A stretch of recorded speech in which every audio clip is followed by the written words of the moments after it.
It's not. It's for me. It's like it's more about what is expected of me getting paid is what I'm getting at. Like I'm being like I haven't like you handed me money. Now there's an expectation from me that I have to do a certain job and I have to do it to a certain level to merit this money that I'm getting. So to me, it's like having to live up to that. That's what I'm really getting at. It's not that I'm like trying to say Cody don't bring it.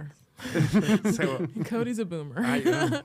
Cody's like, I'm an old soul. The man, the boss man hired me to do a job. Damn it. Well, I mean, things get. If something's worth doing, it's worth doing 110%. Things often become less So fun when you start getting paid, though, because it's like it turns into a job. It's not love of the game anymore. I see where you're coming from, where it changes the angle that you enter it from. Because although in both situations, paid or not, you want to do a good job. Like that's just regardless. As comedians, like you want the approval of others, right? That's just inherent. But being paid for it, there's another level of like sting when it doesn't work. Of like, damn, this like, not only am I not getting the laugh that I really want from this bit, but also now the club is like maybe not gonna book me again because they know that I won't do well in this room, and it's all hit or miss. Maybe across it's just the that board. I haven't done that yet, Cody. I just haven't. I just haven't bombed after getting paid. I don't know. Also, I feel like I don't know. You can cry about it and then buy yourself something to eat. I don't know. Cry and move on. Yeah, that's the move. Well, I mean. The thing I don't like is when I like people are like, I don't bomb. It's like, really? You don't bomb? You don't bomb. Like, everybody fucking bombs sometimes. I do feel especially like if you're doing new also shit on a regular basis. The definition of bombing changes too. Sure. Like, I could do like a mediocre show and be like, I bombed. Because I know I can do way better than that. And then like a new comic will be like, dude, like I did this, I went to this mic in a town I won't even say where I was, but it was like I had never been there before. I went to a random mic in like a pizza shop, and I just was like having fun. There was like no one there, so it's like whatever. Like there's no pressure to do well. I talked about my day. I'd like lost my purse on the plane, and I just like talked about that and whatever. And then after, one of the comics who was one of the best comics that night was like, "Dude, I gotta get my material tighter. Your set was so tight." Da da da. And I'm like, what? Like you had the crowd rolling, and I feel like you crushed it. But I'm like, that's not. I could have done way better than that. Like that wasn't. I don't know why I did that. I don't know why I did that. That was crazy of me to just like kind of thing. But so I do feel like the feeling changes. Like a mediocre show, I'm not like, oh, I'm gonna throw up after, like I was when I like first bombed. I'm not gonna cry.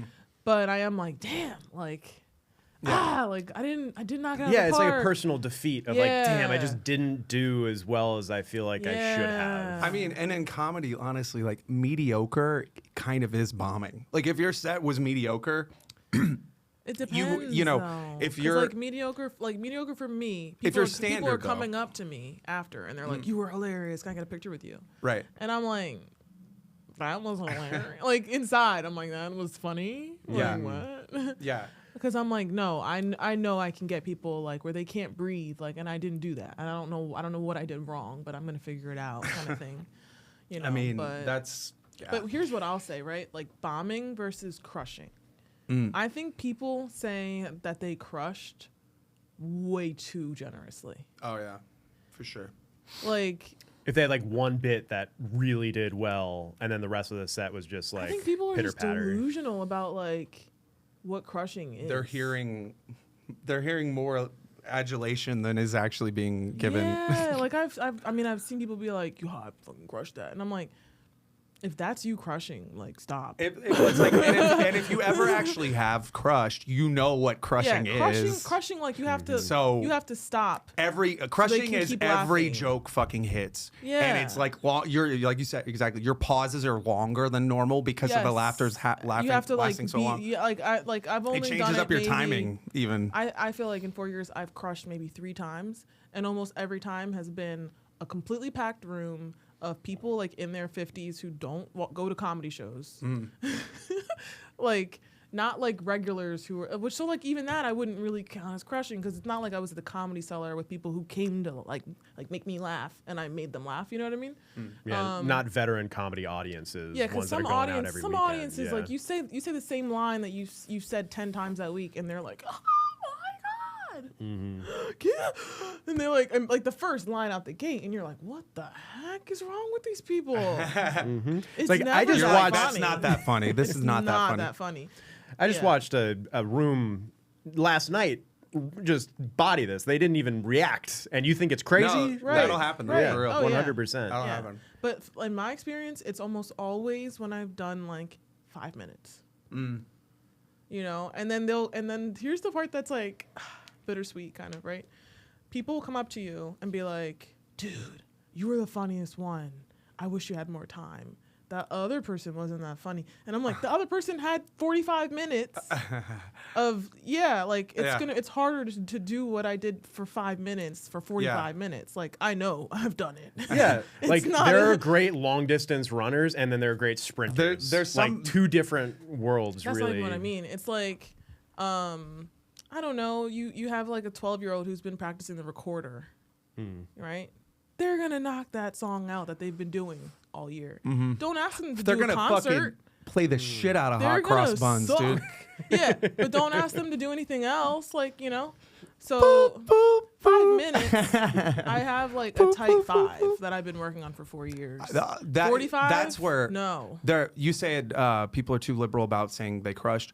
I think it's also applies to how much time people say they have. They'll be like, I have, you know, and you're like, you know. Yeah. Whatever you have, you probably have like maybe half of that. Cut it in like, if that. A third. Yeah.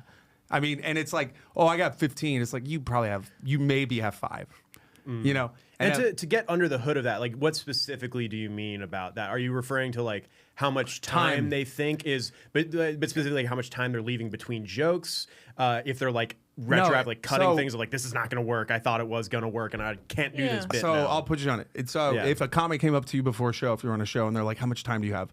That means like, how much material can you do? How much how much of your act do you have? Because there's two things. There's the things you're working on, and then there's the act. And the things you're working on, if they're good enough, get put into the act. Yeah. But the act is the act. So it's like, what's your act? Like, what do you? What's tried and true? Yeah. What you know, your high batting average jokes that are. Yeah. So to your point, right? So like, there's people have different opinions on it, and depending on the style of comedy, like if you're a storyteller versus like just like straight stand up, like boom boom boom kind of pattern, I guess, of joke telling. Some people will go longer between punchlines with a really strong punchline that is like worth the time, while still keeping the audience engaged. Yeah. But some people go and there's no punchline and there's still no punchline and the punchline's there, but it's like kind of weak. And then they're like, oh, that's all I had on that topic. Let's do a different topic.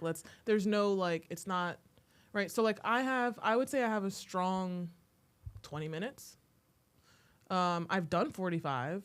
Depending on the audience, I can do like more or less, right? Like if it's people my age that like, then I could do all my band shirt material and I can like, but then if I'm doing like mostly people in their 60s and 70s, like I have certain jokes that I can tell there that I can't tell in younger crowds because they don't get it. So like, okay, I'm trying to figure out how much material I have. I wouldn't count either of those in my strong material because I don't always do them depending on the crowd.